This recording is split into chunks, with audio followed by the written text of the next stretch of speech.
Alors, nous nous retrouvons en finale.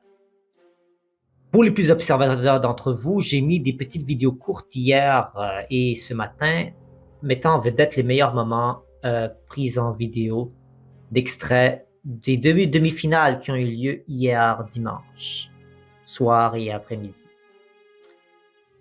Comme prévu, je vous conseille, je vais mettre un lien dans la description de la vidéo que j'ai fait de mes prédictions sur qui va gagner les demi-finales et se rendra en finale. Et comme vous avez pu voir, j'avais raison. Les verts et les jaunes, comme vous voyez ici, qui sont en première et deuxième place au classement, se retrouvent en finale. C'est très intéressant ce palmarès vert-jaune parce que l'année dernière, c'était la même tandem qui était en finale, vert-jaune. Les verts ont remporté cette année-là, en 2024. Et c'est les champions détenteurs, donc les verts, très forts, avec leur titre en jeu pour la finale. Est-ce qu'ils vont le garder? Ils vont gagner une deuxième année consécutive ou non? Moi, ma prédiction, vous avez vu dans la vidéo, c'est les jaunes. Est-ce que ça a changé? Non. Pour moi, j'ai toujours voulu que les jaunes gagnent. Déjà pour que ça fasse un peu de différence. Ce ne sont pas toujours les mêmes qui gagnent. Et ça donne peut-être un indicatif pour la prochaine année que de changer un peu les joueurs dans les équipes. OK? Faire un changement, regardez, on va regarder directement la saison de la Coupe Charade. Les équipes. Vous allez voir, regardez bien. Barbouchi, Caron et Jodoin, je pense qu'ils étaient pas mal de la même équipe beaucoup d'années consécutives, que ce soit dans les bleus ou dans les verts. Le Luc Courchain est tout le temps dans les jaunes depuis très longtemps. Geoffroy, bon, il va partout dans différentes équipes. Puis souvent dans une équipe chanceuse, j'en ai parlé. Regardez la vidéo d'impro analyse moi d'Amélie Geoffroy, elle est vraiment intéressante. De parler de sa chance, qu'elle est toujours dans l'équipe qui finit par gagner une Coupe Charade. On va voir si ça va être son cas cette année. Patrick Huard, la dernière fois qu'il était dans les jaunes, il a gagné une Coupe Charade. Il était avec Courchain en plus. Est-ce que ça va se répéter? On le verra. Les oranges, tu avais les deux tandems OB, puis il fait des jardins depuis 2-3 ans qui sont dans les oranges.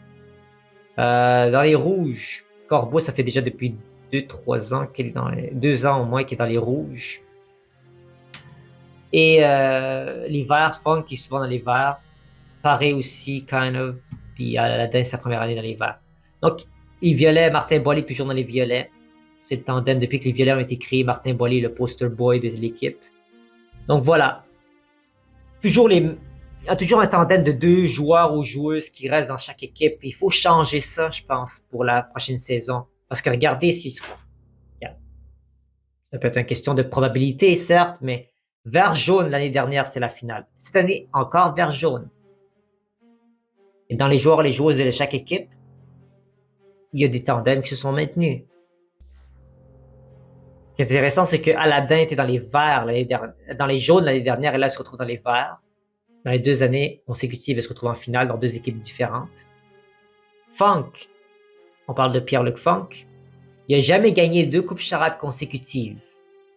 Il a gagné 3 coupes charades Funk pour le moment. Et il peut gagner potentiellement sa 4e coupe charade en très peu de temps avec les Verts. Les Verts, ils ont leur titre à défendre, ils ont beaucoup à défendre. Corinne Fortin, sa première année comme joueuse, elle est très bien tombée dans cette équipe-là, je l'ai dit. Aladdin, sa première année dans les Verts. Sa 2e année comme joueuse officielle, elle est très bien tombée. Elle était dans les 2 années où elle a joué comme joueuse, elle se retrouve en finale dans les 2 fois, donc bravo. François-Étienne Paré qui a 5 coupes charades, il ne faut pas l'oublier, il est là depuis longtemps. François-Étienne Paré, il est là depuis 99, si je ne m'abuse. 5 coupes charades pour Paré, ce qui veut dire qu'il va se rapprocher d'une 6e coupe qui va chauffer les fesses de Caron qui en a 8. Je pense qu'il n'y a aucun joueur ou joueuse qui a gagné 6 coupes charades.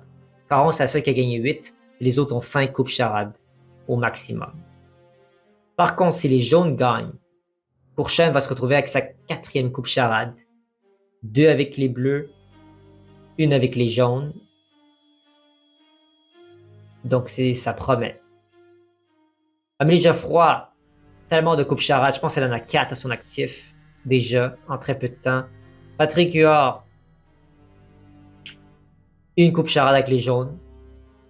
La dernière année, avant qu'il revienne au jeu cette année comme joueur. Et Sophie Thibault, elle n'a jamais gagné Coupe Charade encore. Donc, elle pourrait potentiellement gagner sa première coupe ici, aux côtés de Delphine Bienvenue des Jaunes. Donc voilà. Grosso modo, chacune des équipes ont bien joué. J'espère que vous allez de la partie. En mettant ces vidéos courtes, j'incite les gens à venir regarder les matchs sur ces plus grosses salles. On est au MTLUS maintenant, on n'est plus au Club Soda. C'est une plus grosse salle, plus de place, plus d'espace pour regarder le match. Et ça vaut le coup, sérieux. Ça vaut vraiment le coup d'aller assister à ces matchs-là. Je sais qu'il y en a qui sont peut-être pas à Montréal, c'est là qu'ils se dirigent les matchs, mais si vous pouvez vous réserver une petite date pour un match, quelconque soit-il, ou une demi-finale ou une finale, ça serait grandement apprécié. Malheureusement, j'ai cru comprendre qu'il n'y a pas de web diffusion cette année. Ils vont pas mettre des liens pour que les gens puissent assister en ligne en direct, malheureusement.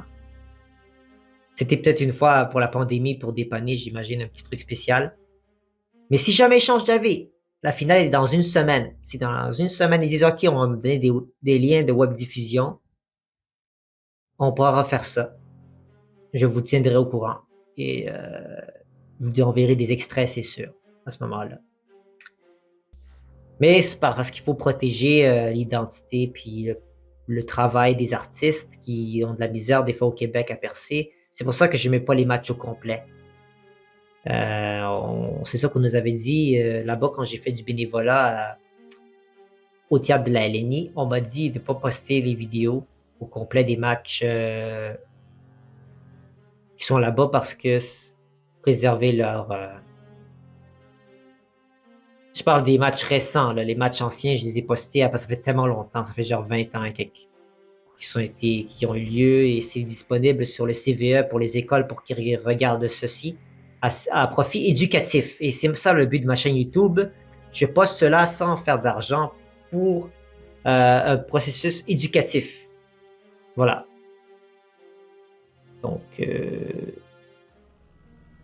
en grosso modo, voilà de quoi les questions sur la prédiction. Je vois les jaunes gagner. Mais tout est possible. Les verts peuvent très bien gagner aussi.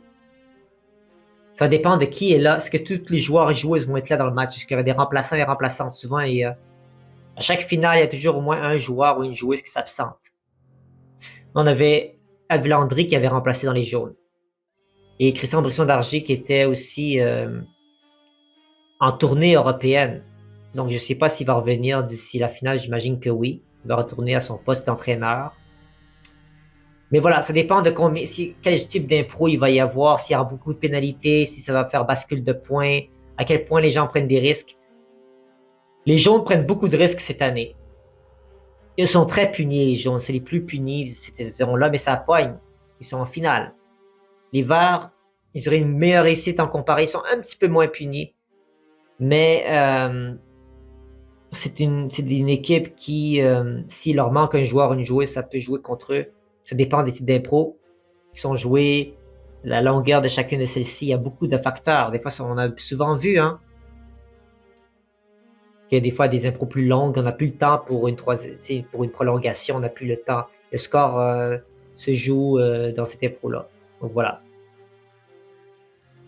Je vous souhaite à tous une agréable fin de soirée. Pour ceux qui regardent au début de journée, peu importe votre temps de visionnement. La vidéo se fait beaucoup plus longue que je pensais, je m'en excuse, mais je voulais juste dresser un portrait global sur la LNI, l'impro, les joueurs et les matchs. Et vous encourager à en voir d'autres. Si vous avez des questions, mettez-les dans les commentaires, je vous répondrai amplement. Dites-moi dans les commentaires LNI 2025, comme ça je vais savoir que vous êtes rendu à ce moment-là de la vidéo. Et on pourra, si jamais vous voulez ouvrir une discussion, on pourra en débattre. Et n'oubliez pas de voter dans le sondage que j'ai mis un nouveau sondage sur ma chaîne YouTube. Votez pour voir la vidéo que vous voulez le plus voir entre les trois. Donc sur ce, on se dit à très bientôt. Et j'aurai des vidéos spéciales pour vous au fil de la semaine. Merci à vous. Au revoir.